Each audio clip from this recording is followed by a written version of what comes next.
Arus deras globalisasi membawa pengaruh pada segala aspek kehidupan bernegara, termasuk pada tatanan ekonomi.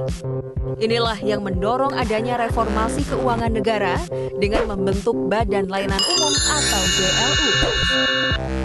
Melalui Undang-Undang Nomor 1 Tahun 2004 tentang Perbendaharaan Negara, BLU tidak hanya sebagai format baru dalam pengelolaan keuangan negara, namun juga sebagai wadah baru bagi pembaharuan manajemen keuangan sektor publik yang dalam melakukan kegiatannya didasarkan pada prinsip efisiensi dan produktivitas.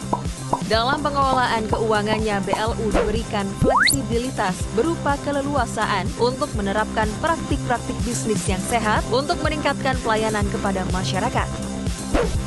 Berdasarkan jenis layanan yang diberikan, Satker BLU dikelompokkan menjadi 3 kelompok besar, yakni penyedia layanan barang dan atau jasa, pengelola wilayah atau kawasan tertentu, serta pengelola dana khusus. Hingga November 2020, jumlah Satker BLU mencapai 243 Satker yang tersebar di seluruh Indonesia. Di masa pandemi COVID-19, BLU hadir dalam menyediakan layanan kesehatan melalui 105 Satker di bawah binaan Kemenham, Polri, dan Kemenkes. 73 rumah sakit BLU merupakan rumah sakit rujukan COVID-19. Sementara 3 rumah sakit telah dialihkan menjadi rumah sakit khusus COVID-19. BLU akan terus berinovasi, tumbuh, dan kreatif di tengah persaingan pasar globalisasi untuk melayani publik, sekaligus meraih tujuan untuk mensejahterakan masyarakat dan mencerdaskan kehidupan bangsa. Assalamualaikum warahmatullahi wabarakatuh. Salam, Om Swastiastu, Namo Buddhaya, Salam Kebajikan. Izin memperkenalkan diri, Taruna Utama Muhammad Akbar Rizky, STB 4768 Prodi Manajemen Pemasyarakatan kelas A. Di sini saya akan menjelaskan tentang Badan Layanan Umum dan ruang lingkupnya.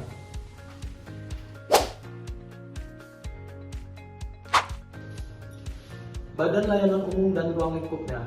Yang akan saya bahas adalah tentang apa yang dimaksud dengan Badan Layanan Umum, apa contohnya, dan apakah perguruan tinggi merupakan badan layanan umum. Tetapi, kenapa ada perguruan tinggi yang memiliki badan hukum? Lantas bagaimana dengan Poltekip? Apakah berstatus BLU? Yang pertama, Badan Layanan Umum.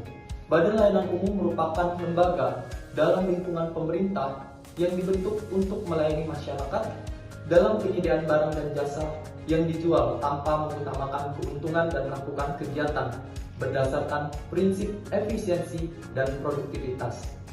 Selanjutnya ada tujuan BLU. Apa yang menjadi tujuan dari BLU itu sendiri?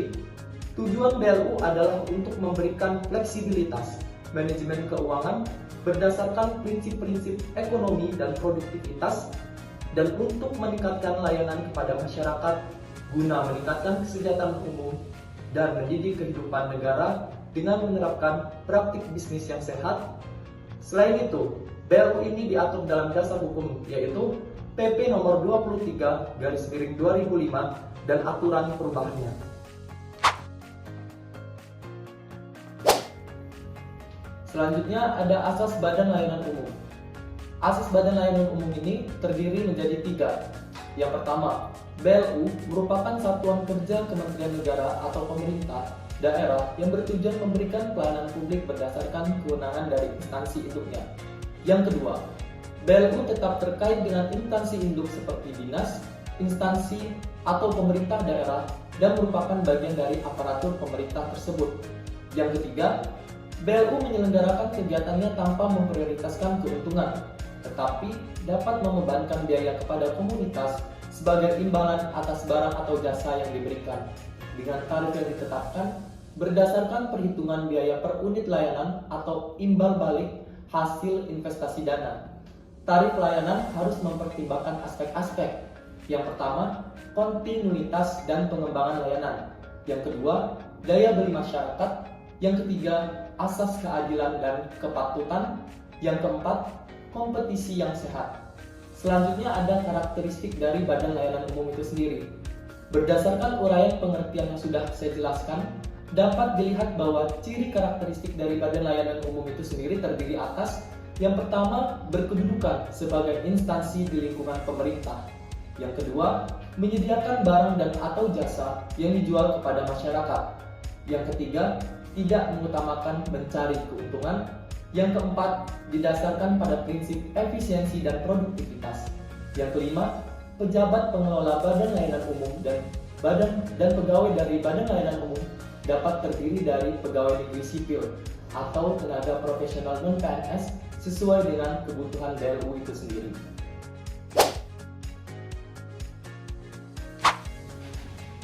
Syarat Badan Layanan Umum. Badan Layanan Umum memiliki 3 persyaratan. Yang pertama, persyaratan substantif. Instansi pemerintah yang bersangkutan menyelenggarakan layanan umum yang berhubungan dengan: yang pertama, penyediaan barang atau jasa layanan umum. Seperti apa contohnya? Seperti pelayanan bidang kesehatan, yaitu rumah sakit pusat ataupun rumah sakit daerah. Selanjutnya, ada pengelolaan dana khusus dalam rangka meningkatkan ekonomi atau pelayanan kepada masyarakat. Contohnya seperti apa? Contohnya, pengelola dana bergulir untuk usaha kecil dan menengah, pengelola penerusan pinjaman, dan pengelola tabungan perumahan. Yang kedua, persyaratan teknis. Kinerja pelayanan di bidang tugas pokok atau fungsi layak dikelola dan ditingkatkan pencapaiannya melalui Badan Layanan Umum, sebagaimana direkomendasikan oleh Menteri atau pimpinan lembaga atau kepala satuan kerja perangkat daerah atau yang biasa disingkat dengan SKPD, sesuai dengan kewenangannya. Selanjutnya ada kinerja keuangan satker instansi yang bersangkutan sehat, sebagaimana ditunjukkan dalam dokumen usulan penetapan Badan Layanan Umum. Syarat yang ketiga adalah persyaratan administratif.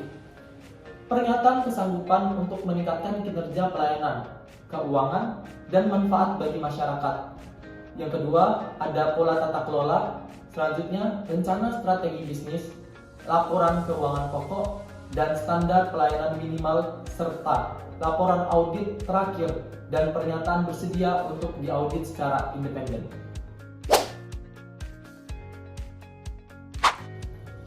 Contoh dari Badan Layanan Umum di Indonesia. Seperti yang sudah saya bahas dari tadi, Badan Layanan Umum adalah instansi di lingkungan pemerintah yang dibentuk untuk memberikan pelayanan kepada masyarakat berupa penyediaan barang dan jasa yang dijual tanpa mengutamakan keuntungan.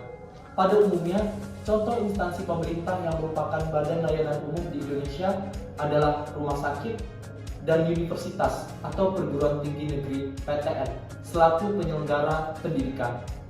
Merujuk dari hal tersebut, PTN yang berstatus sebagai Badan Layanan Umum adalah diantaranya Universitas Negeri Jakarta, Universitas Negeri Semarang, Universitas Negeri Surabaya, Universitas Andalas, Universitas Udayana, Universitas Negeri Padang, dan Universitas Terbuka. Lantas, apakah semua perguruan tinggi negeri berstatus Badan Layanan Umum? Pada pasal 65 ayat 1 Undang-Undang Nomor 12/2012 mengatur tentang penyelenggaraan otonomi perguruan tinggi sebagaimana dimaksud dalam pasal 64 dapat diberikan secara selektif berdasarkan evaluasi kinerja oleh Menteri kepada perguruan tinggi negeri dengan menerapkan pola pengelolaan keuangan Badan Layanan Umum atau dengan membentuk PTN Badan Hukum untuk menghasilkan pendidikan tinggi yang bermutu. Jadi, apakah Badan Layanan Umum adalah instansi di lingkungan pemerintah yang dibentuk untuk memberikan layanan kepada masyarakat berupa penyediaan barang atau jasa yang dijual tanpa mengutamakan mencari keuntungan? Dan berdasarkan aturan itu, tidak semua perguruan tinggi itu berstatus Badan Layanan Umum. Ada juga yang berstatus badan hukum.